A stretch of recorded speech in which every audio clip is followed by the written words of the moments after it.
Welcome to Dave Talks Ball in this October 21st, 2024 episode, folks. Well, we made it to November. 0 undefeated teams left in this conference.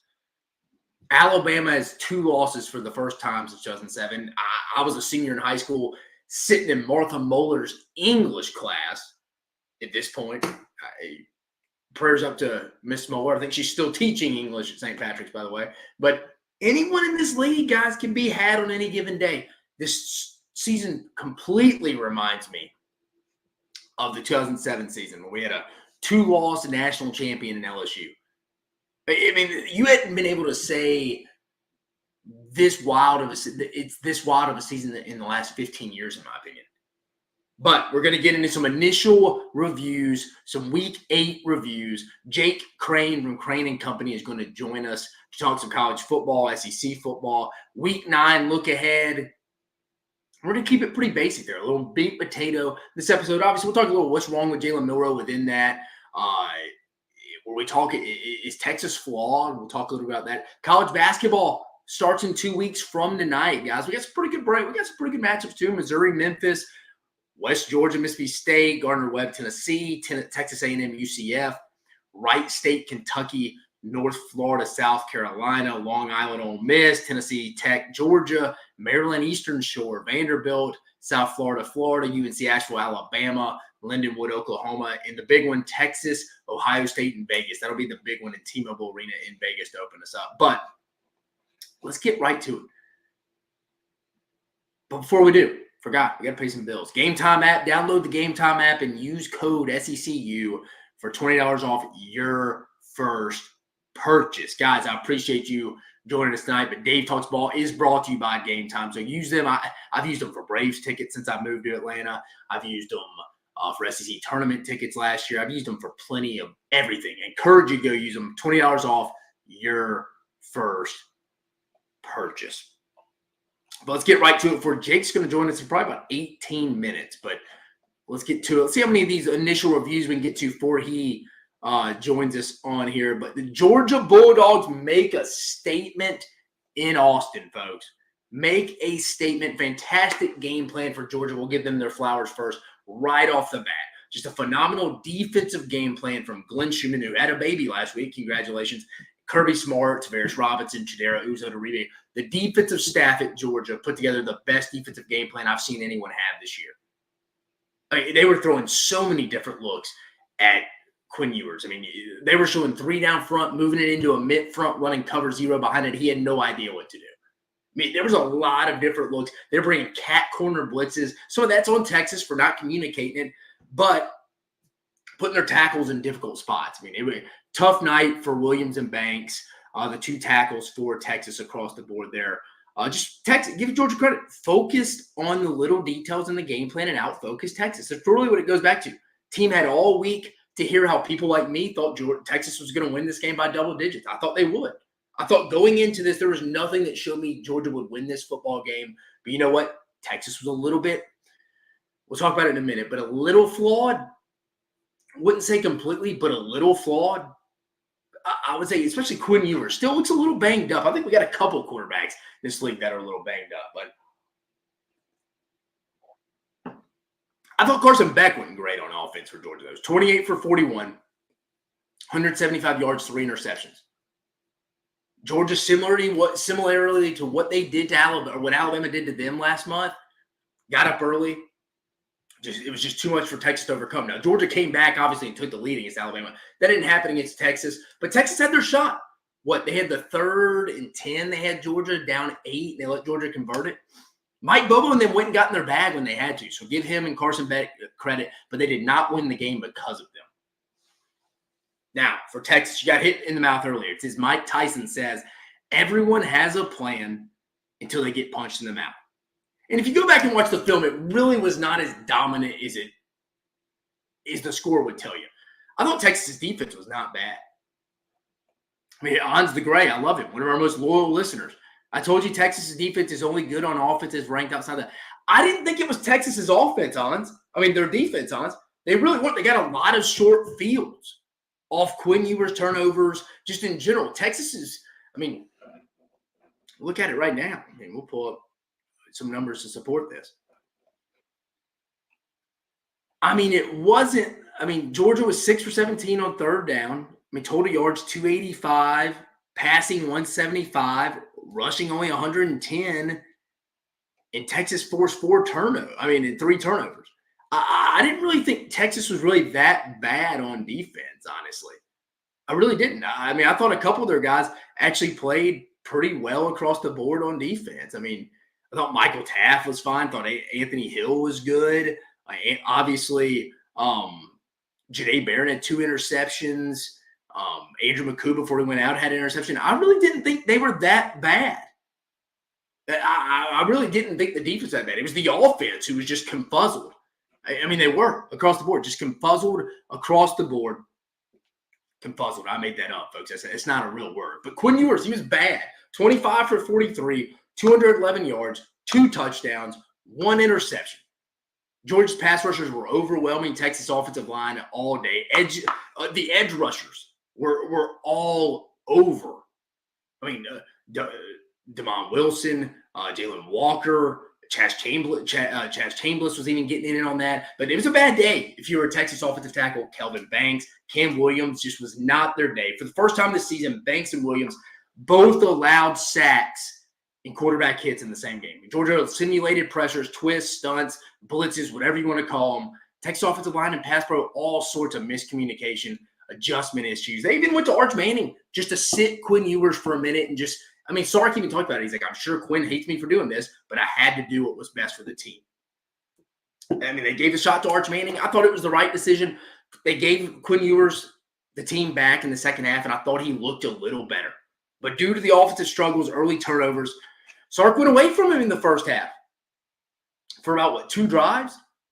But making the quarterback switch, it seemed to restore some focus for Quinn Ewers coming out of the locker room in the second half. But overall, there's not much to say. Georgia's that defensive game plan from Glenn Schumann was just totally dominant. Texas secondary, again, to the defense, I thought played well enough. Despite Georgia averaging nearly 320 yards passing per game heading into this one. 3 passing touchdowns after week 7. The Longhorns defense held back in the Dogs to under 200 yards.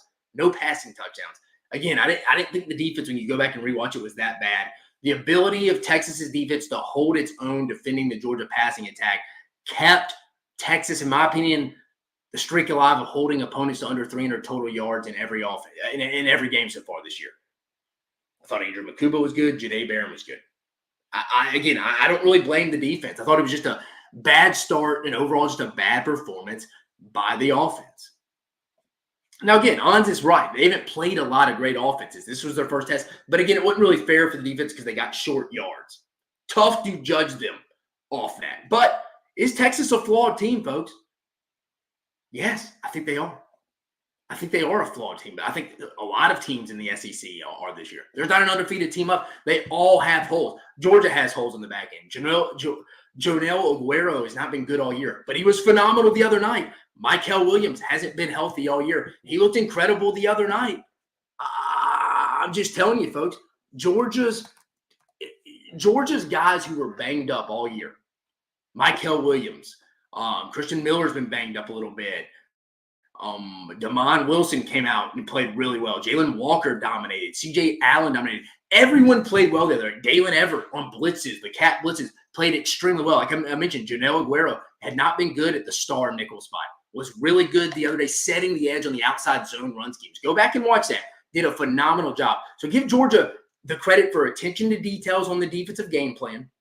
Heard it all week how they were going to get blown out by guys like me. But they did.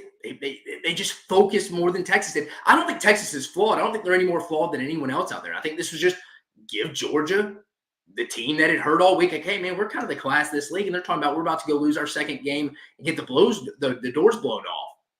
Nah, that ain't the case. Best thing probably happened was this game was on the road for them.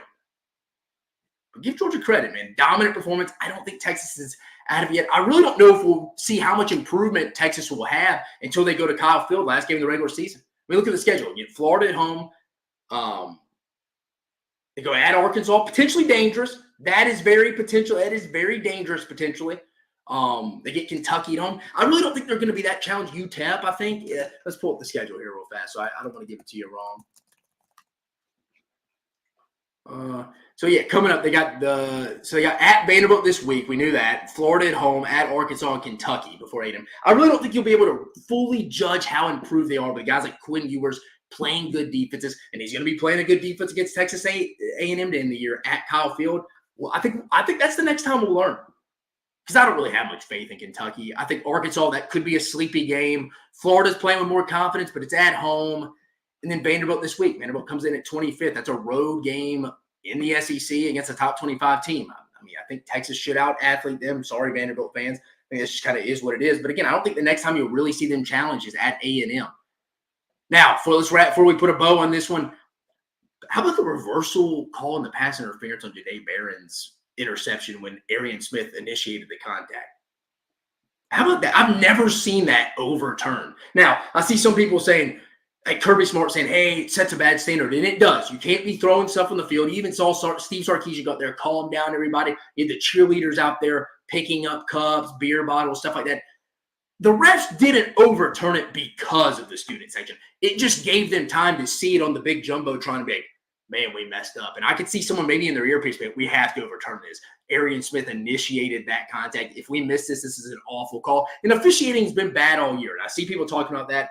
I welcome them to join college basketball. If you don't watch college basketball, officiating is much worse in college basketball than it is in college football. I would call a spade a spade. That doesn't make it right. Two things can be true at once. It's not good in college basketball. It's not as bad as it is in college. It's been bad in college football. It's not as bad as it's been in college basketball.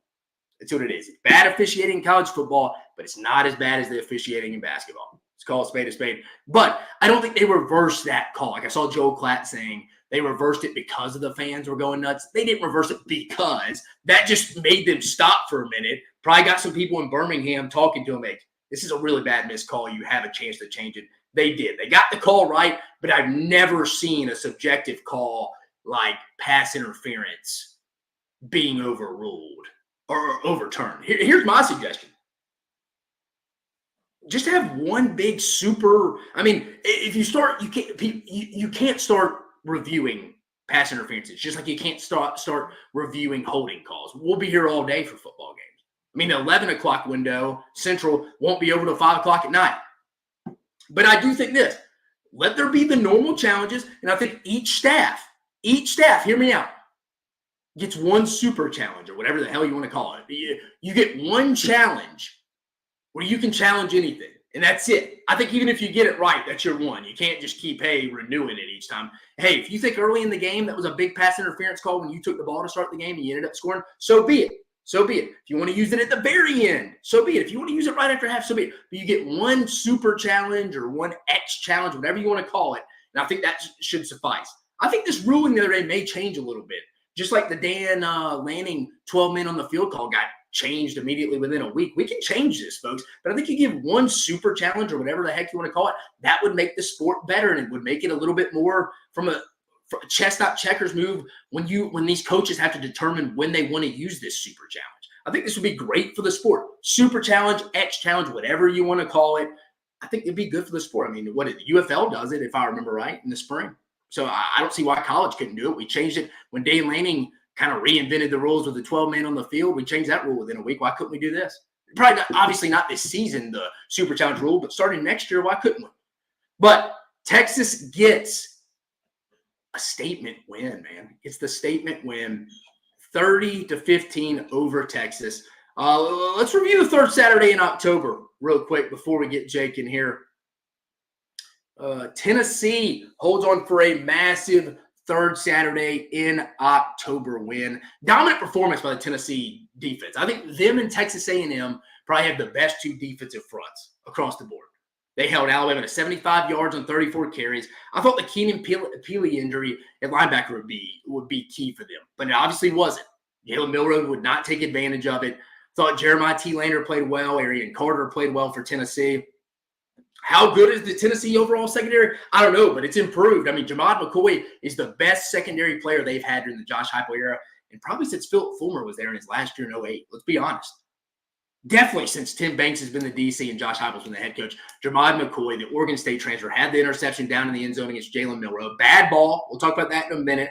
But Tennessee's defense, man, keeping them in it. 3 turnovers in the first half for the Vols. They did not let Alabama capitalize. 0 points for the Crimson Tide off those turnovers. 7-0. Tennessee's got to be feeling great going into the half. I mean, 3 turnovers, couldn't play worse.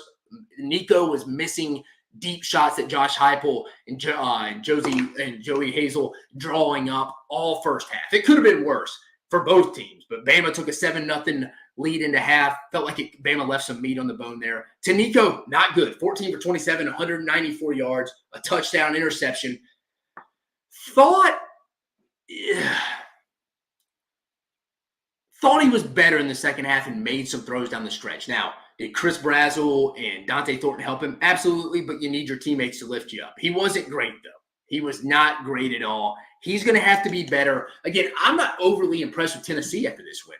I think Tennessee is going to make the college football playoffs because of the schedule. I don't think they're going to lose 2 more games. I think Georgia's really the only one, unless they drop one to Vanderbilt, Kentucky, or Mississippi State, which I don't see that happening. Maybe Vanderbilt. Weird matchup at the end of the year. But Tennessee's in the playoffs, I think. But I don't think they're a championship team because I don't know if Nico's going to take that step this year. He's going to have to start playing complete games. I think this is kind of who he is right now. People think, well, maybe he took that next step in the second half. Maybe he did. I might just see it to believe it again, though. Tennessee goes into a bye week. Massive win, though. Tennessee should make the playoffs, man. I'm telling you, they should. Now, to the losers, Alabama. I predicted Tennessee would win this game. I didn't think Alabama was mature enough. I didn't think they were disciplined enough to go win in an environment like this against Tennessee. That first possession when Alabama had the ball was loud as hell in Neyland. When Tennessee is rocking and the fans are all bought in like they are with Josh Heupel now, like how he's having success against Florida and Tennessee. Granted, he's 500 against Alabama. It's Florida and Alabama. Tennessee fans are involved now. That's the most raucous environment you will see in the country. It is when you factor in the number of people, how loud it gets in there, and you have to be a mature team to go in there. Alabama had 15 penalties Saturday. That's not going to get it done. They've had 32 penalties in total in Alabama's last 2 trips to Neyland. They had 17 2 years ago with Nick Saban. So it's a new thing. Bama's been a very high penalized team for the past 3 years.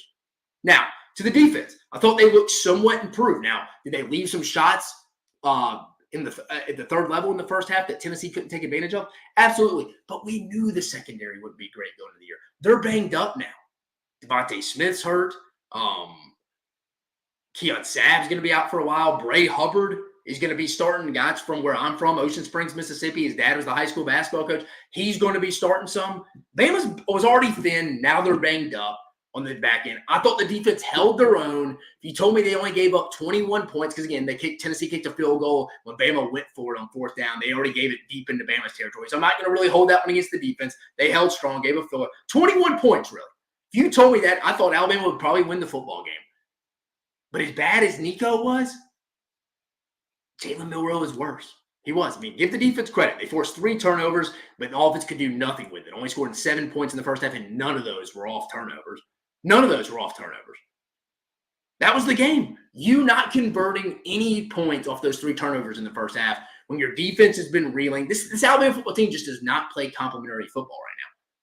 I mean, Jalen Milroe played his worst game since that 4th quarter last year in Bryant-Denny against Texas. I mean, it's the truth. 25 for 45, 239, a touchdown, and 2 interceptions.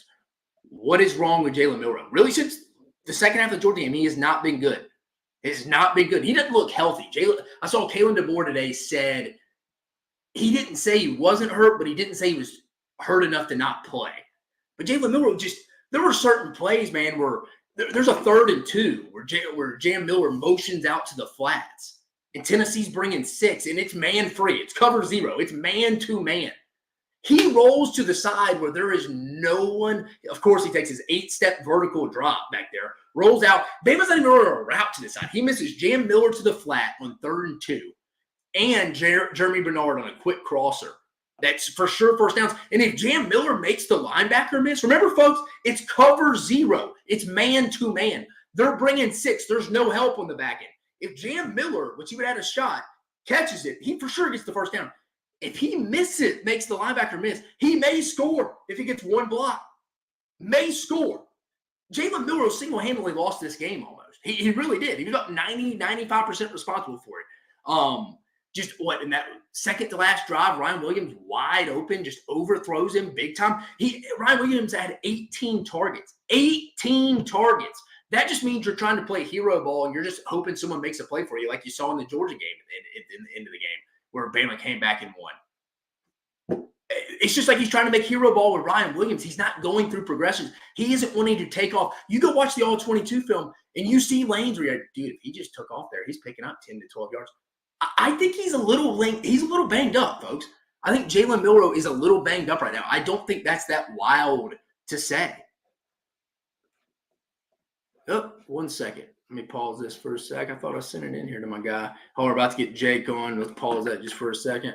Thought I sent it in there.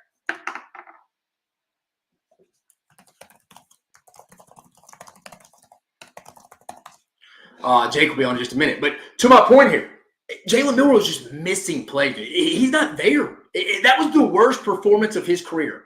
That was way worse, I think, than the Texas game last year, if you want to be honest, because you trusted him more a little bit in that environment. But 15 penalties, a lot of he's taking snaps to the chest. I mean, the more this season goes on, I'm starting to believe a little bit Seth McLaughlin last year that the cadence with Jalen Milroe was an issue last year. I don't think guys could hear him. And you factor in 101 screaming 1,000 fans in Neyland, that doesn't help either. But still, you know that going into a road game. I think Jalen Milroe is he's all over the place, seeing ghosts, not taking the plays that are in front of him.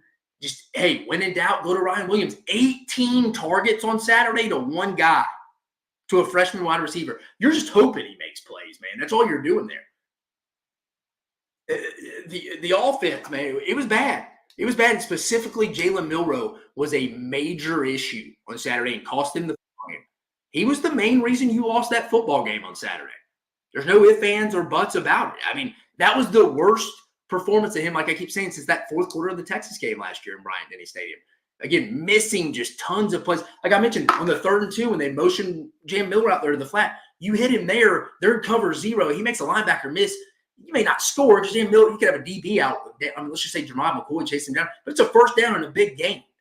But Jalen, again, Kalen DeBoer said today in his press conference, he thought he was healthy. He hinted he's banged up a little bit. Something seems there. If there's anyone who needs a bye week right now, it's him. But again, I think this Missouri game this week, I think it's very losable. I don't know where they're setting this line at 13.5. We'll talk about that one here in a minute. But let's get to our guy, Jake Crain over here. Let me pull him in. Jake rolling in with the beanie. What's up, baby? Jake, what's up, brother? Got the Houston Oilers on, huh?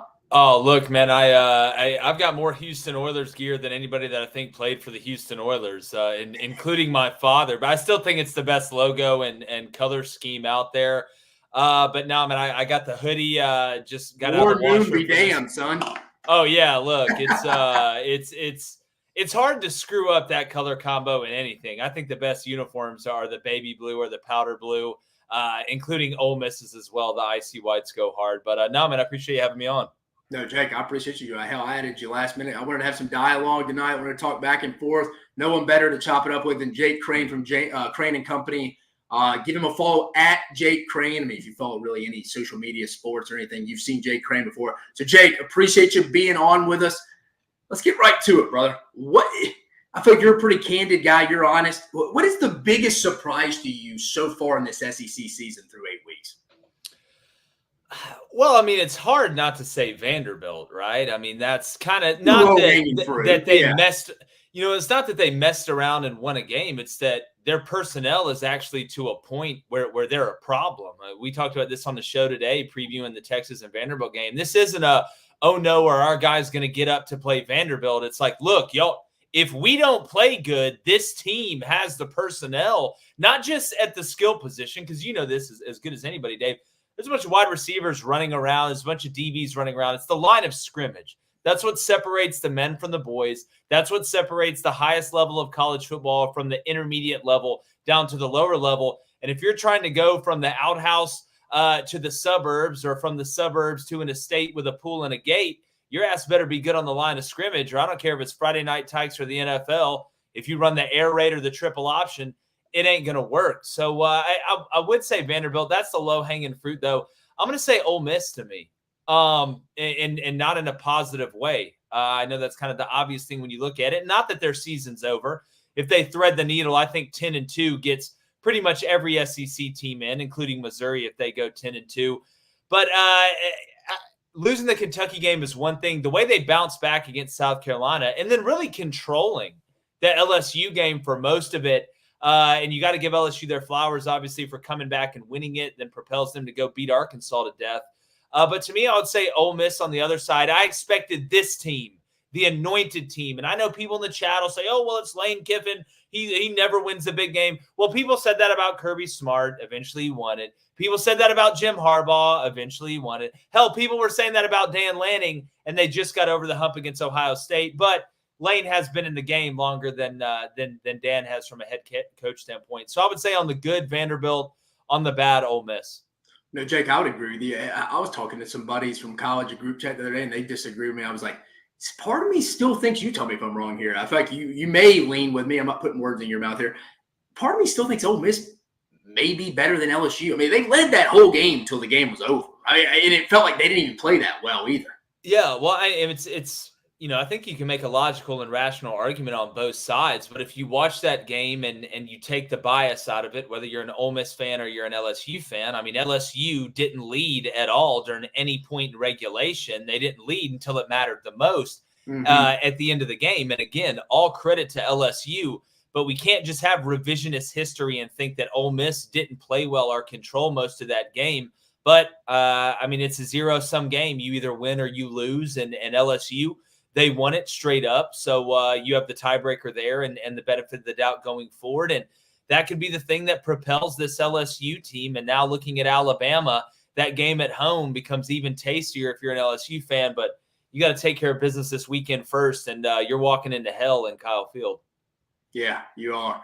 All right, transition to another team you're very, very familiar with, plugged in there on the Plains. Just overall thoughts on Hugh Freeze through a season and a half. What is he, 8-12 through his first, 20 or 30, what is he at now, 20 games? Yeah, it ain't good. Whatever it is. What's your overall thoughts heading into next year? Like, how do you think this season finishes? Just give me your big 35,000-foot view of this right now. Yeah. Well, I think, Dave, multiple things can be true at once. This season has been an epic failure so far for what Hugh Freeze and this group wanted to do with the decisions that were made to not go get a quarterback out of the transfer portal and expecting that your personnel around him would be good enough to mask some of those deficiencies. But, having said that, the thing that worries me as an Auburn fan, it's being under-personneled is one thing, and the personnel is better, but compared to the Georgias and the Alabamas and the Texases, Auburn is still under-personneled. You can't be under-personneled and undisciplined and poorly coached. You have to pick one. Either you're under-personneled, but you're so coached up and you're so fundamental and disciplined on understanding that it makes up for that talent gap a little bit. It'll never totally close it, but it makes up for it. Or you're just so talented, you can make up for being a little undisciplined every now and then. Auburn is neither. I mean, what did they say in Animal House? Fat and stupid's a bad way to go through life. Auburn is under-personneled and undisciplined is winning fentanyl when it comes to college football. Now, having said that, I think Hugh Freeze can turn it around when you look at the type players that he's bringing in, and hopefully you can hold on to them.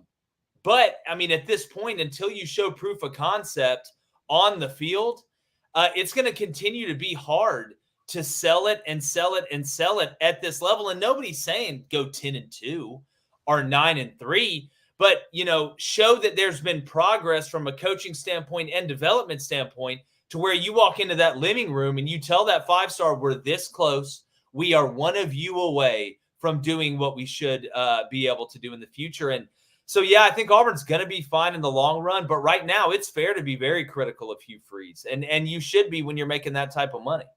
Yeah, Jake, I think me and you chatted with it on Twitter. I think we actually put it on. I thought the goal this year for Auburn should have been 8 wins. Realistically, go 4-4 in league play, take care of it. It was really gettable. Now Cal's better than you thought, but still, I think we thought Auburn should be better than they were too. So, again, I think two things to be true at once. Cal's a little better than everybody kind of went in thinking. But at the same time, though, I think going in, if Auburn was what they were supposed to be, they would be better than this Cal team. So I had them 8-4 going into the year. I mean, a lot of people did. Listen, there's a sickness right now that's in the Auburn football program. I'm not a doctor. I'm not smart enough to play one on TV. But to me, I looked up a term. It's called pseudodysphagia. It's the fear of choking. And I feel like that is all through the leadership. I'm talking about from the players that Auburn has. When the people that are screwing up consistently in big moments are the guys that have C on their jersey, that's a problem. Yeah. Like that's signifies what is going on in this Auburn football program where they don't want the moment. Hugh Freeze talked about it today. We're playing not to lose. We're not playing to win. And I think that's going to have to involve a leadership change because, listen, I'm sure they're great people and they don't want to lose, right? But this, again, is a zero-sum game. And I think these younger guys have to learn how to win, and they're going to have to do that by winning. And then hopefully that bleeds through to the younger guys below them. Jay, do you think some of this I saw the same quote you just said Freeze had. Do you believe him when he says today, I saw he said one of his friends texted him, like, you're an idiot, stop being so transparent. Do you think some of it, do you think there's that fine line of him maybe passing the buck, or you think he's being real transparent, or you're like, I think it's probably a mix of both worlds there? Well, when you're losing, you're damned if you do and damned if you don't. Yeah. I mean, if you say it's funny, if Auburn was look at Alabama today, people were breaking down that. Yeah, if Auburn was winning and he said something about the quarterbacks, people would be like, look at that. That's transparency right there. But since you're losing, you're like, look at that. He's throwing them under the bus. But then if you lose and you give coach speak, they're like, oh, well, you're not taking any accountability for this loss. When you're losing, it's all bad. When you're winning, it's pretty much all. Kurt Signetti could say he's plotting a terrorist attack right now, and nobody would care because he's winning at Indiana. Dude, it wouldn't shock me. I've been saying this. Because I think Auburn's going to go set the market in the transfer portal market. Obviously, need one from a quarterback perspective. It wouldn't shock me if Auburn's one of the more improved teams in the country next year, just because the way you can do it so quickly now. I think you nailed it right. I think this year, in his first 2 years, I think you have reasons to gripe. I even think last year he underachieved some. But you're right. It doesn't mean they'll be bad in 2025 because you can go fix it easily. And they're not that far away from it with a quarterback. No, and I mean, it's going to be hard not to do way better than this if it keeps going at this rate. You're going to go 3-9. But there's only one way you can rectify the season in the eyes of Auburn fans. There's only one way that this season can go from a complete disaster to a partial success. And that's the Iron Bowl. Dude, I'm telling you right now, I think that game, as we stand right now on October 21st, 2024, if Alabama is, I don't care if they really even win in Baton Rouge. They don't. I think that game's going to be really close. It'll be close, and Auburn will find a way to blow it. Believe me. Yeah, you're probably right. I would rather get walked. I would rather get walked 56-14 than to watch that game for 3 quarters and 4/5 of the way, only to find a way to fumble a punt or put 12 guys on the field, but that cost you the game, not win you the game like Dan Lanning did. They'll find a way. They always give you that hope. It's kind of like South Carolina right now to their fans. Like they just all of a sudden it's bad, but then there's that hope. Look what we just did against Oklahoma, and then it goes away again. It's a fickle beast. Jake, what's Alabama's record if Nick Saban's the head coach right now? If Nick Saban is the head coach at Alabama, I'll say this. I think they have 1 loss. I think Tennessee still finds it. They don't lose to Vanderbilt, though. They don't lose to Vanderbilt. Shit, I even mentioned it to somebody earlier. Somebody asked me that, and I was like, the Georgia game doesn't start off like it did if Nick. I think they took them by surprise with that game plan. I mean, you saw it. You know football. I think Georgia thought they were going to try to run on the interior, and Bama and Sheridan and DeBoer then went on set the standard on the edge. So I think Georgia's game plan was totally complex. I mean, think about it. If Nick Saban's back, Tommy Reese is probably back. The Georgia game could have been different. For anyone, I saw someone was tweeting they'd be undefeated. I was like, that's a stretch right there. I don't know if I would say they're undefeated. I mean, Dave, we were talking about this on the show today. I actually led with it. I don't think Nick Saban could even do the way that college football is right now. I don't think he could put together a unit and dominate the way that he did at Alabama for so long because the game has changed so much. I mean, with NIL, not saying he wouldn't have the best program out there. I'm not saying that. But if you remember the depth you used to, like Alabama was just, it was a different level. There's a reason Brian Kelly went to LSU. He took one look at Alabama in that tunnel at Notre Dame in the national championship game and was like, all right, listen, We may have 300 Spartans, but they got all of Persia. I want that. No, you're 100% right. I think it'd still be one loss, too. I'm not saying they're undefeated on that. That Tennessee defense, damn good, man. God. Dude, am I wrong? I mean, I don't think I'm wrong, but I think there are a lot of good front sevens in the league this year. I think there are a lot. The defensive lines are a lot further along than a lot of these offensive lines this year. Well, and it's funny, up to this point, or at least until the Texas game, Bama and Georgia weren't really on that list. No. It was others. I mean, hell, I'm telling you right now, South Carolina's front seven, that's Florida's front seven. I know they've gotten the ball run on them sometimes. You talk about NFL talent, A&M's front seven is really nasty. The linebacker play they've gotten this year is a lot better than what I thought they were going to get. So, yeah, but I mean, that's the nature of the beast in this league. I mean, what separated the SEC and kept the Big Ten kind of close? It's the line of scrimmage play. All right, Jake, before we get you out of here again, guys, Jake Crain joining us. Give him the follow at Jake Crain. You know where he's coming from at Crain and Company. Jake, last question. Give me your boldest prediction for the back half of the SEC season this year.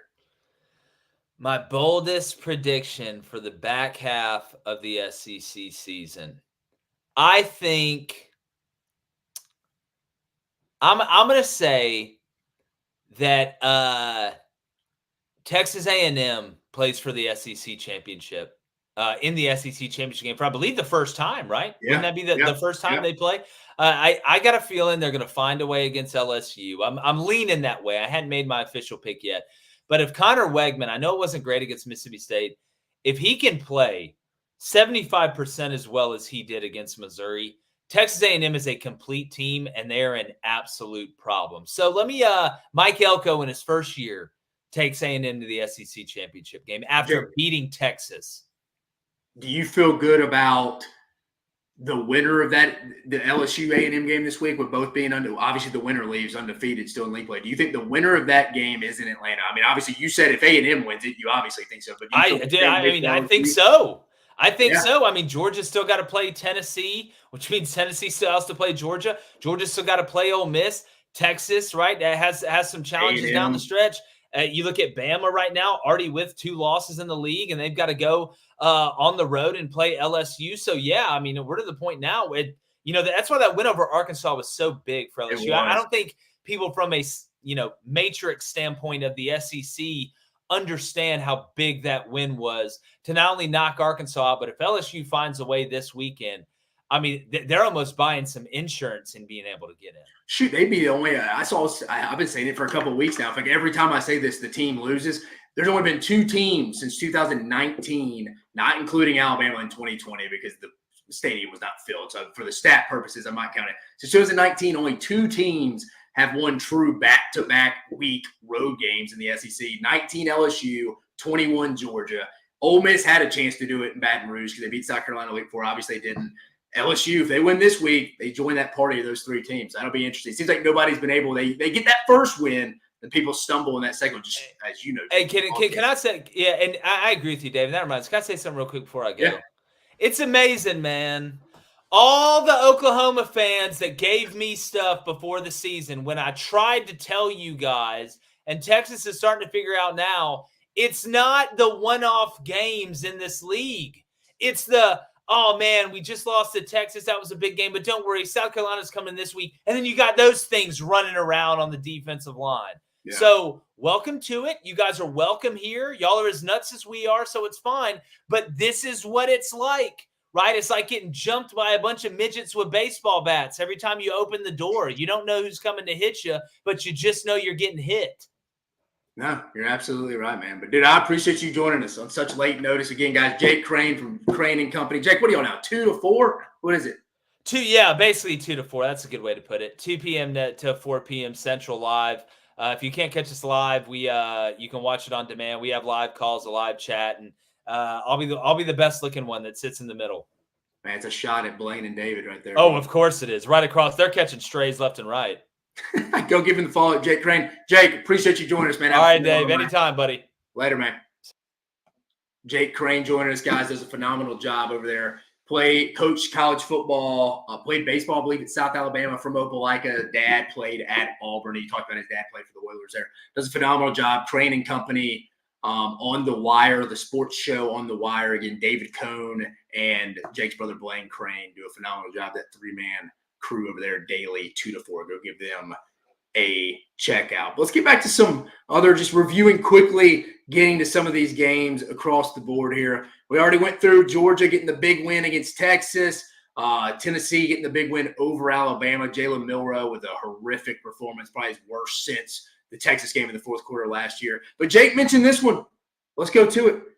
LSU handles business in Fayetteville, folks. Getting the 34-10 win over Arkansas. I thought it was an impressive business type win for Arkansas, for LSU this weekend. I had Arkansas winning this game going into it.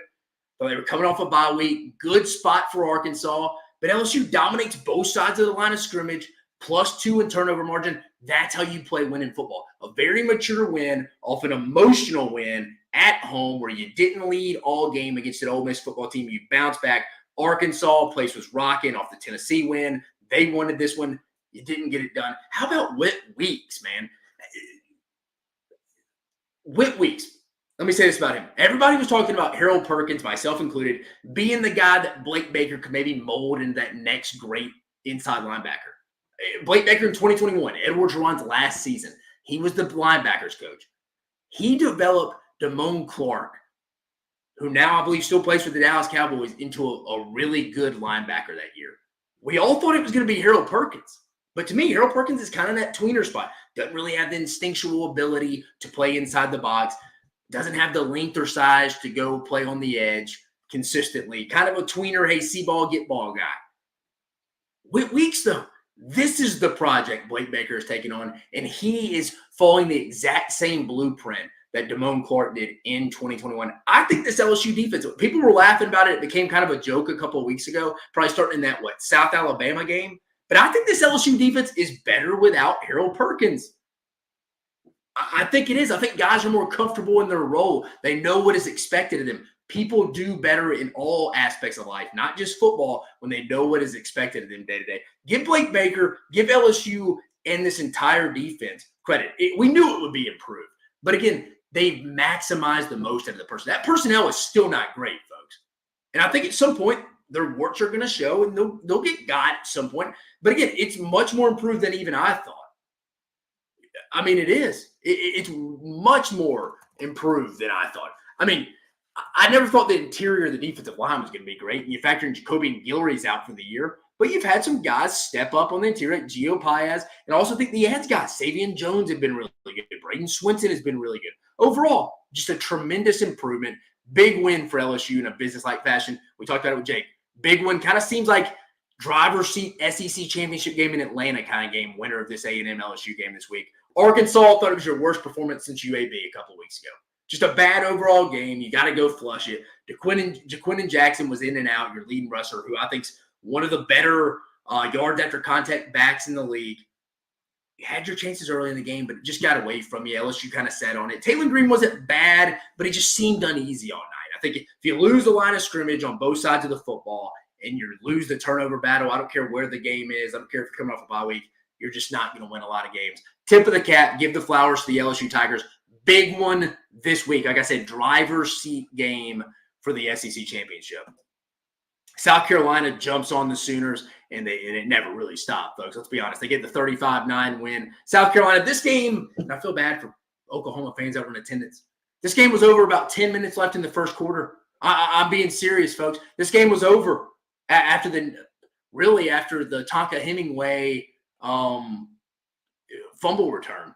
It was over. I mean, 3 straight turnovers by Michael Hawkins to start the game. A turnover that turned into a run, I believe, for Rocket Sanders. Tonka Hemingway with a fumble he picked up, ran for a touchdown. And then Nicky Manwari had his pick 6 for 65 yards. 21-0 right off the bat. The South Carolina defense South Carolina's a team after the Tonka Hemingway score didn't have to score again at all. They would have outscored Oklahoma's offense 14-9.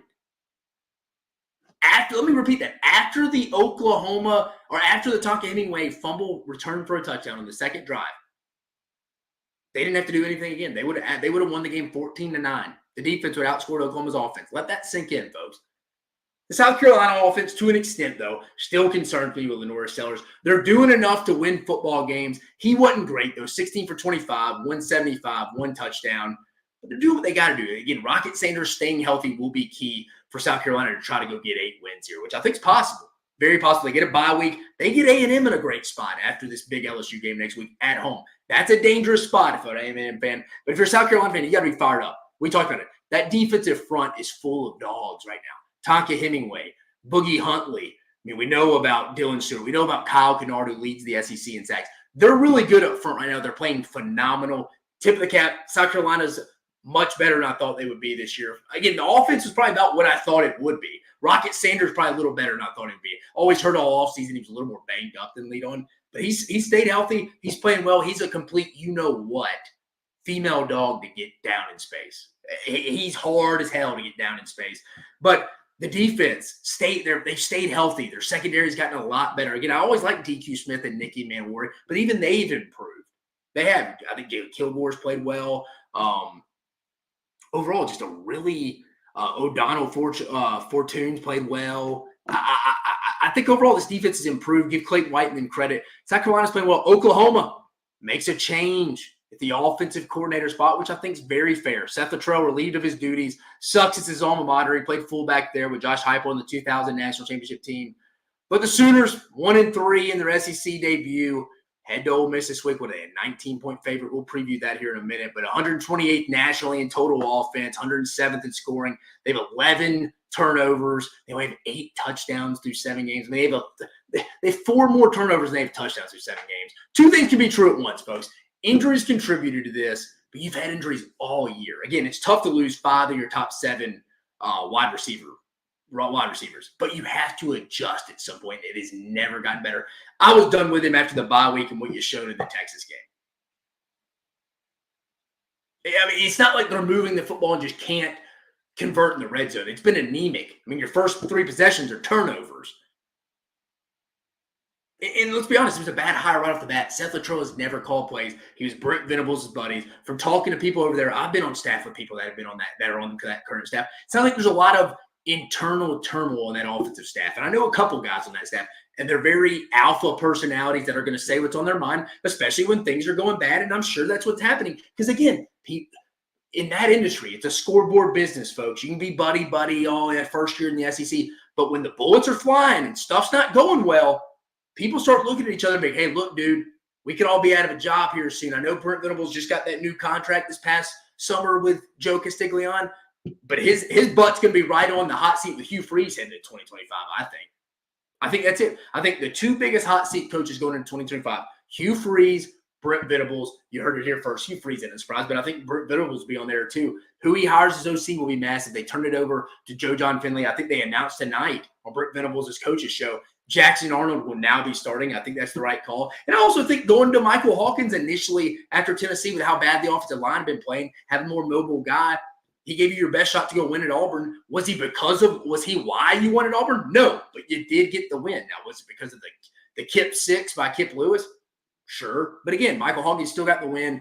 I just think it was just a mix of everything. Bad staff continuity. Seth Luttrell's never called plays. It wasn't great there. All these slide protection calls. You had so many injuries up front on the offensive line, so many injuries on the wide receiver spot. Quarterback spot has not got settled in. And it also makes Oklahoma look bad that they kind of ran Dylan Gabriel off. Let's call a spade on that one as well. Quickly, A&M gets the road win at Mississippi State, 34-24. A&M, it wasn't pretty, but it was an SEC road win in a place you haven't really played well at traditionally since you've been in the league. I honestly didn't think A&M was that bad. I thought Mississippi State just answered them. Weird spot, coming off a bye week.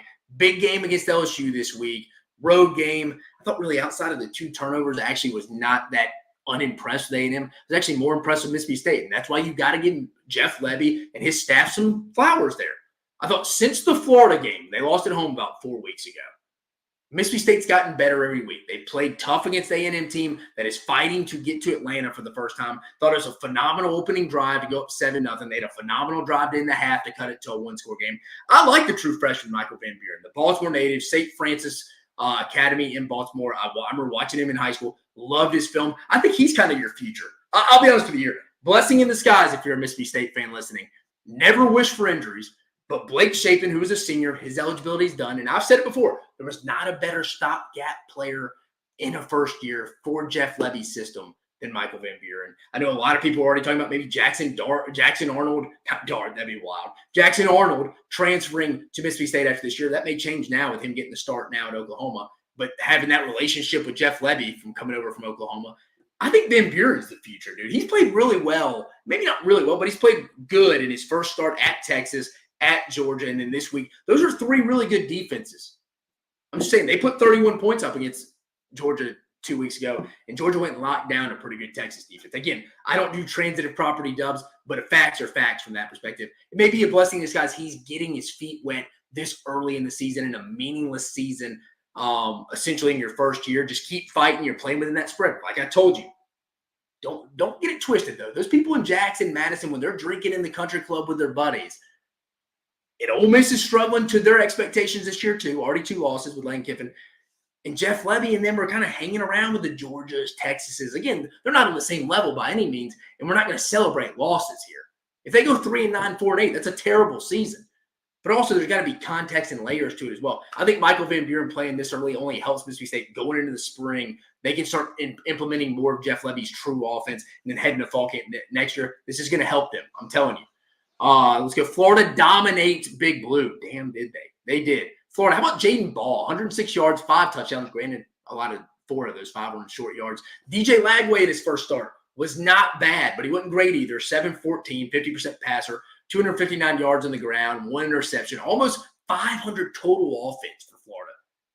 197 on the ground. That almost went for 200 against Mark Stoops, Brad White, veteran Kentucky defense. Florida playing with confidence right now. I know they're 2-1 in their last 3, but since they beat UCF, lost to Tennessee in overtime on the road, and dominated Kentucky, they have as much confidence as they've had in the Billy Napier era going into this bye week before they go to Jacksonville against Florida next week, or against Georgia next week. Now, do I think they beat Georgia with DJ Lagway? No, because I think Glenn Schumann and Kirby Smart and them, and if Glenn Schumann can keep drawing up that scheme every week like he did against Texas, he needs to start having a child every week. I know that'll be a lot on his bank account and pressure on him from a responsibility standpoint. That was a hell of a game plan. I think they throw something similar to true freshman. I don't see Florida winning that game, but I could see it being a 1-score game, maybe a 10, 13-point game going into the 4th.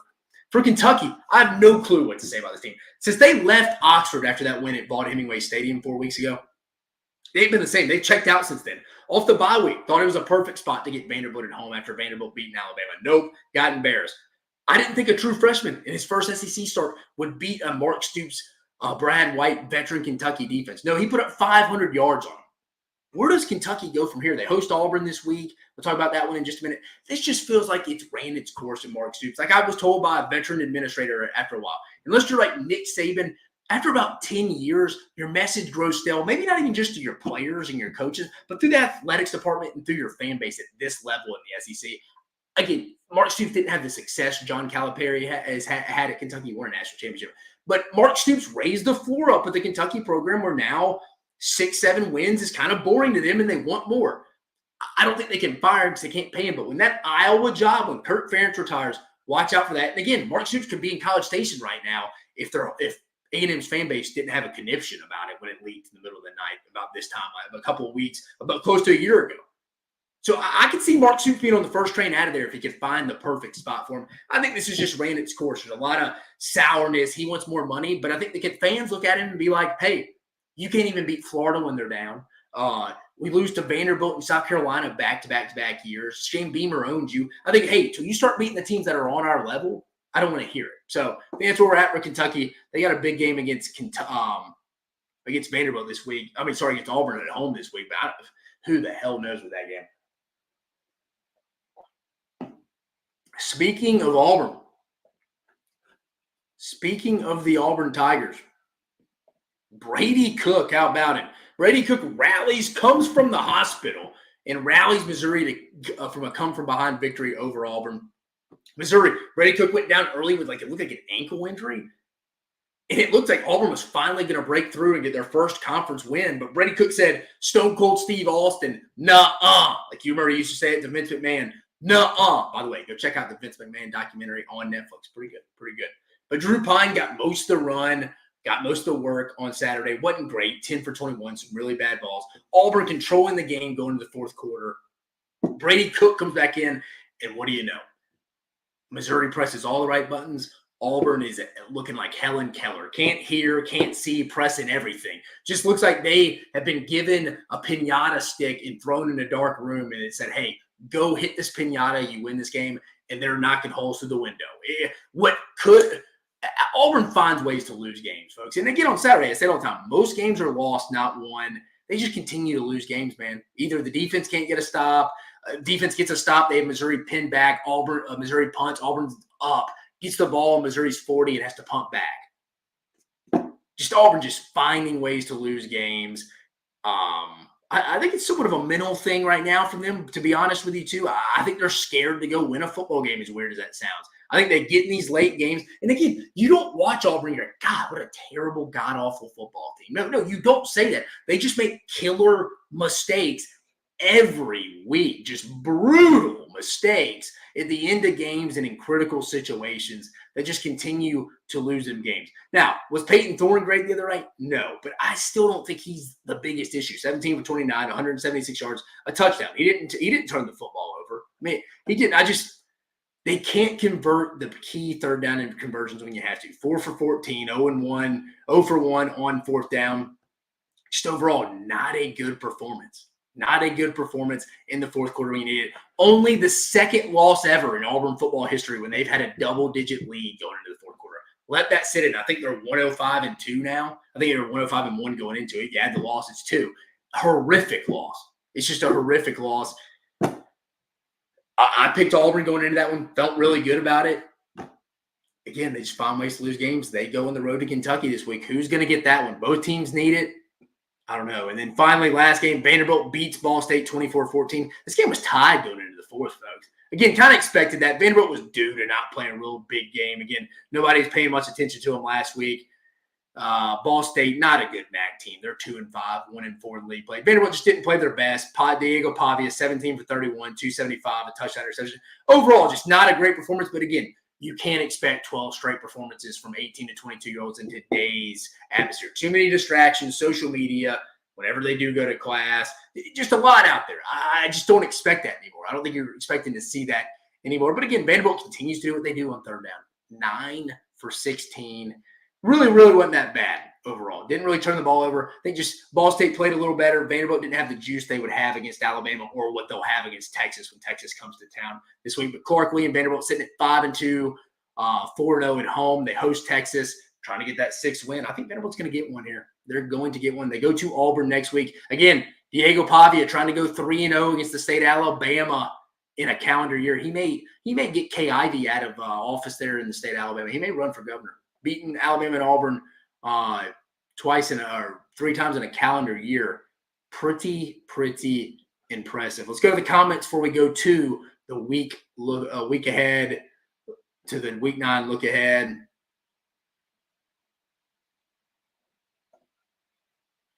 J.M. Jones, haven't even mentioned your boys losing to Missouri. I asked Jake about Auburn earlier. You must have got on a little late. He did talk about Auburn for a little bit.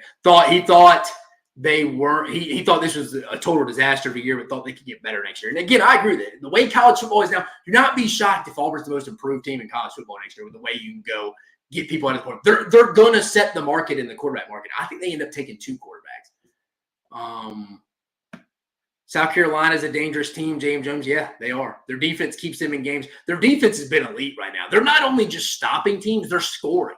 And that's when you know you're playing good defense, guys. It's when you are turning turnovers into points. Ons the Gray, I gave you no slack on anything, my friend. Jerry, go Big Orange. Ons the Gray speaking. South Alabama, I like their OC. Yeah, you're right, Ons. 0 turnovers, SC Scout Guide. This game is progress. 0 turnovers, this game is progress. Ons the Gray, thank you, South Carolina, for getting rid of Seth Luttrell. Yeah, I mean, 2 things can be true at once. Injuries had a major effect, but at the same time, you saw no creativity off the bye week in Red River. Continued on to this week. South Carolina just hammered. Again, I felt bad for the Oklahoma fans in the stands there. The game was over with 10 minutes left in the first quarter. Remember, after the Tonka Hemingway touchdown, South Carolina did not have to put up another point again, and they would have outscored Oklahoma's offense 14-9. Just let that sink in. That's how bad it was. We list that game first play. Ace Boogie talked about South Carolina. I talked about South Carolina. Literally was talking about them 30 seconds ago, how they've been elite on defense because they've been scoring on defense. No other defenses in the league have been doing that. Ultimately, I think they're dangerous against A&M next week. They're on a bye. Granted, though, South Carolina threw a major goose egg the last time they came off a bye against Ole Miss. But they get A&M in a good spot. At home, A&M plays LSU this week. If I'm South Carolina, I'm wanting A&M to win that game. Again, South Carolina's had the worst luck of teams coming off losses, and South Carolina can't sneak up on them. But is South Carolina even sneaking up on people anymore? You better be paying attention to them, at least on defense. And if the North Sellers can keep getting healthy, getting a little more comfortable, they'd had to lean on it. At some point, they're going to have to lean on the offense to get it done if they want to get to 8 wins. But South Carolina's that team. They could win out. They could lose 2 to 3 more games, in my opinion, with the offense at times. On's the great. No more excuses for the offense. Coach and players. Ace Boogie, Texas A&M for South Carolina, November 2nd, night game in South Carolina. Yep, dangerous game. Just mentioned it. Cortez James, Vandy remaining wins. Auburn, South Carolina, UT Junior. Can you imagine if Tennessee were to lose to Georgia and they went to Nashville for a chance to, if they win, they're in the playoffs, and Tennessee lost to Vanderbilt and Diego Pavia to go 9-3 and miss the playoffs? Remember when Butch Jones did that in 2016? If Tennessee wins that game with Josh Dobbs and Butch Jones in 2016, I was at Auburn at the time. We were watching that game, coming back from the Iron Bowl when we lost. If Tennessee won, they were in the Sugar Bowl. If Tennessee lost to Vanderbilt, Auburn, we went to the Sugar Bowl to have the opportunity to go get pounded by Baker Mayfield in Oklahoma in the Sugar Bowl that week. By the way, phenomenal week for Baker that week. I sat next to him at the blackjack table that week. Dude was rolling. It was a phenomenal week. Great game for him and Joe Mixon. He was winning at the poker table, blackjack table. Phenomenal week. They handed it to us. That week they had to beat Tennessee too. But my point being, Tennessee lost to Vanderbilt when they had big opportunity in front of them with the Sugar Bowl berth under Butch Jones as well. So it's been done before. Kayshawn Brunson, I'm sorry, Texas A&M fans, but y'all going down in Williams-Brice Stadium. I'm only saying that because it's a night game and you don't want to meet us in our stadium when it's night. Just saying, yeah, that's going to be a rocking environment no matter what. Darth Ducky, I need LSU to cause chaos. Quack, quack, SEC, come get us. All right, let's go before we get out of here. We're right at the 9:02 mark. We're 2 minutes over, but as y'all know in the show, we go use about 15, 20 minutes over. But I'll get you out of here a little bit earlier. But let's just look ahead to the Week 9 matchups. Right now, we got over 1,000 people listening to us live. I appreciate you guys listening to us, guys.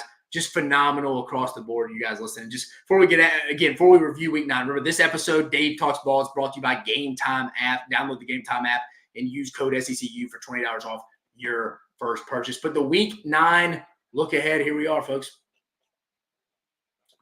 Yeah. Got to go refresh it. Give you some lines. All right. 11 a.m. Central Standard Time Zone on ESPN. Oklahoma at Ole Miss. Oklahoma currently favored by 20.5, point total 48.5. Ole Miss coming off a bye week, trying to get a little healthier. Me and Jake talked about it. Part of me still thinks Ole Miss might be a little better than LSU. Again, it's a scoreboard business. LSU won that football game. No ifs, ands, or buts about it.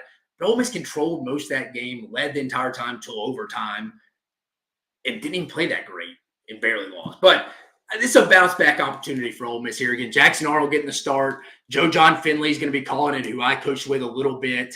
I worked with a little bit briefly at Texas A&M before he went back to his alma mater. But I like Ole Miss in this one. We'll preview it officially on Thursday, but you got to feel like Ole Miss gets a big bounce-back win here, gets a real reeling. Didn't mean to use the word real back-to-back in two different terms, but a reeling Oklahoma team heading to Oxford. 11:45 Central Standard Time Zone on the SEC Network. Arkansas at Mississippi State. Arkansas favored by 7, point total 57.5. Watch out, Arkansas. I'm telling you, dangerous spot to be in. This is the most important game on the Arkansas schedule for Sam Pittman. You win this, you feel good about getting into 6. You come into this, you're 4-3, 2-2 in the SEC. You win this, you still got Louisiana Tech. You probably get to 6. You lose this, everyone's going to forget about that Tennessee win 2 weeks ago. Let's just call a spade, folks. Mississippi State's been playing better. They're starting to figure themselves out a little bit. Michael Van Buren's getting a little more comfortable. I've been impressed with Mississippi State the last few weeks, ever since they went on the road against Texas. Watch out, Arkansas. There's a reason why this line is -7. I thought they played pretty well against Texas A&M last week. Mississippi State did. Impressive opening drive. It's impressive opening into the half drive. I'm telling you, Arkansas, be careful. Be careful. 2:30 p.m. Central Standard Time Zone on ABC. Number 21, Missouri at number 15, Alabama. The lowest ranking Alabama's been since 2010, Nick Saban's third year. Alabama favored by 13.5, point total 56.5. What is Vegas smoking, folks? How is Alabama right now favored against anyone who has a pulse by 13.5 right now? It's the Alabama brand. I was watching Read and React, the phenomenal show Cole Kubelik and Roman Harper do. They were looking at LSU's schedule. They had LSU with only a 38% chance of beating Alabama right now. I say all this to say the ESPN, FPI, Vegas, and stuff like that. Again, I didn't know how Alabama was favored by 3 against Tennessee last week. That was stealing money. How do you watch Alabama right now and have them favored by 13.5 against a pretty solid Missouri team, especially when Alabama's beat up on the back end? Keon Sabb's going to be out with a Wild. He's probably one of their better players. Devontae Smith, I don't know if he's going to play on the back end. Damani Jackson looks like he's hindered a little bit. You saw that hit pointer I thought he sustained against South Carolina. He was limping against Tennessee last week. You're starting Bray Hubbard, who's from my hometown, Ocean Springs, Mississippi, who's a young cat who's going to give up some plays this week. Kalen DeBoer announced today. Who's covering Luther Burden? Who's covering Theo Weiss? Mookie Cooper. Missouri has what is 13.5. They set the line against South Carolina 21 2 weeks ago. People are still living off that Alabama brand. I'm not saying Alabama can't win this game. I would lean they do right now. But 13.5? Just telling you, I don't get that. Massive win for Alabama, though. They have to have this. Their season is made their next 2 games in the next 3 weeks. Missouri, bye week at LSU. You win these next 2 games in the next 3 weeks, you feel pretty good about your shot making the playoff. I still think the Iron Bowl is going to be a war. I just have a feeling Auburn's going to play their best. Auburn's due to play really well and not make these key mistakes. Again, traditionally, since 2010, they've not played well in Tuscaloosa in the Iron Bowl. But again, these are totally different teams now. I hate that stat sometimes. It's a good to look at trends, but I hate when people are like, oh, man, they haven't won there in 20 years. It's like, well, dude, unless they still have the same players from 20 years ago, that means shit. Sorry for the language. It just does. It means crap. It means nothing. Again, Alabama could lose to anybody right now. 13.5 against the 19th ranked team in the country. And I think Missouri has flaws. Brady Cook's not 100%. Let's call it spade and spade. But with the banged up Alabama secondary, it's not that great in the first place. Against the weapons on the outside, you know Eli Drinkwitz and Kirby Moore have to be salivating a little bit. Again, people are like, well, Alabama can still make the playoffs. They need to get right this week. You lose this week to Missouri, it doesn't matter what you do in Baton Rouge, which I think is going to be a hard-ass game to even win in the first place. Alabama just needs to focus on getting better tomorrow for tomorrow morning's Tuesday practice. Let's just call a spade from that perspective. 3:15 p.m. Central Standard Time Zone on the SEC Network. Number 5, Texas at Vanderbilt. Texas currently favored by 18.5, point total 53.5. If I'm Texas, I said it last week, if I win the coin toss, I'm taking the football, I'm going down and scoring. I want Vanderbilt to play from behind. I'm going for the throat early. Let's get up 10, 14. Hell, let's get up 17-0. If I'm playing against Vanderbilt, make Diego, Pavi, and them get out of their comfort zone. They're not going to be converting 9 for 14s, 10 for 14s on us. Let's get up. Let's see what they do when they play from behind. If I'm Vanderbilt, I just kind of keep what I'm doing. I hope they give us the ball. I hope they defer. We can get us one stop. And, hey, if we can force a turnover or two and we get up, we put a lot of pressure on your offense to keep up with us and score because we're going to try to keep the ball away from you. But I'm telling you, I'm a big defer guy. But if I'm playing Vanderbilt this year in this spread triple option, I take the football. I try to get a score because I want to see how Vanderbilt reacts when they're down because they've been playing with leads against Alabama, Kentucky, and Ball State to an extent. 6:30 p.m. Central Standard Time Zone on ABC, the big one of the week. Number 8, LSU at number 14, Texas A&M. A&M favored by 2.5, point total 53.5 right now. I'm a little bit with Jake. I lean Texas A&M a little bit right now. It being at home, I think the defensive line at home will be key. The running game with Le'Veon Moss. I just like them right now in this game. But I think LSU, Blake Baker in the defense, they're improved. Wheat's flying around with his hair on fire. Garrett Nussmeier is probably the quarterback in the league right now that I would take to go win one game. I challenge everybody in the chat before we get out of here tonight. Who is one quarterback in the entire league? If I gave you $1 million, Johnny, Jimmy, Brett, Laura, Lisa, whoever the hell is listening to us tonight, I appreciate you listening to us, but I'm going to ask you a question. I want to see some people. I know Anzo chatting there. I haven't seen Gumps in here today. Tennessee gets a big win against my alma mater. Gumps ain't even listening to Monday night's episode. I'm actually worried about him. Someone needs to go check. But here's the question I phrased to you. If I gave you $1 million and you had to bet it on one SEC quarterback out of the 16 quarterbacks we have in this league to go get you one big-time game in a big-time road environment game, who are you taking? I'm taking Garrett Nussmeier. So this will be a fun game, big one. I think it's a driver's seat to the SEC championship game because both teams are undefeated in league play. Remember, both have one loss each. LSU 6-1, A&M 6-1, both non-conference losses. So A&M lost to Notre Dame, LSU lost to USC. Remember, same week, the week one. But it should be a fun game. I'll give you that preview heading in. And then the last one, we got to cut a lot of teams. We only got, 5 games this week? 1, 2, 3, 4, 6. Yeah, 6. And then we got 6:45 p.m. Central Standard Time Zone on the SEC Network. Auburn at Kentucky. Kentucky minus 2.5. Point total 42.5. I said this today when we previewed this game. This is that game. And again, we all love SEC football. I'm going to watch every second of it on the dual screen. This is a game that you would show a prisoner of war to get information out of. You make him watch this game because it's going to be ugly. Both these teams find ways to lose games, or they don't show up at all. Looking at you, Kentucky. Who the hell knows who wins this game? I lean Auburn right now because I said 2 weeks ago, I think Auburn gets one of these next 2 road trips at Missouri, at Kentucky. Well, they fumbled that opportunity in Columbia when they were playing a backup quarterback for 90% of the game. Now they take the show on the road. Who's checked out a little bit more? I think Hugh Freeze and them may want this game a little more. Who knows with Kentucky? They've not been the same since they've gotten back from Oxford and off that bye week. But those are the week 9 look-ahead games right now. Again, for that Auburn game, Kentucky favored by 2.5, point total 42.5, guys. But let's go to the comments a little bit here. Cortez James, before we get out of here. Historically, that's when we actually beat them. Remember, the Kamara year. Anytime they have a reason to win, we beat them. You're right. That's what I'm saying. I talked about it. The 2016 game. Tennessee beat Georgia and Florida that year, lost to Kentucky, Vanderbilt, and I believe South Carolina, or at A&M, sorry. But yeah, you're right. If I was on a staff that game affected it. If Tennessee beat Vanderbilt in 16 in Nashville, they were going to the Sugar Bowl. Instead, when I worked at Auburn, we ended up going to the Sugar Bowl the year, and we got the right to go get beat down by Baker Mayfield and the boys. That was actually Bob Stoops' last game before Lincoln Riley took over. But guys, phenomenal episode. I appreciate you guys joining us on this episode of Dave Talks Ball. Again, it's every Monday night, 9 p.m. Eastern. We go about an hour and 15 minutes. Every Monday night, Thursday night, I'll give you the previews.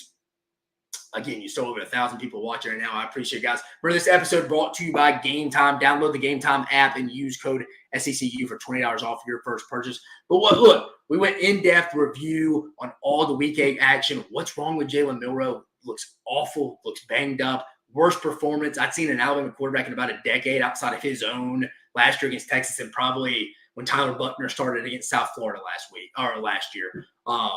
Is Texas a fraud? We talked about Georgia's dominant statement win. No, I think everybody's got holes. Again, everybody in the SEC's got a loss now.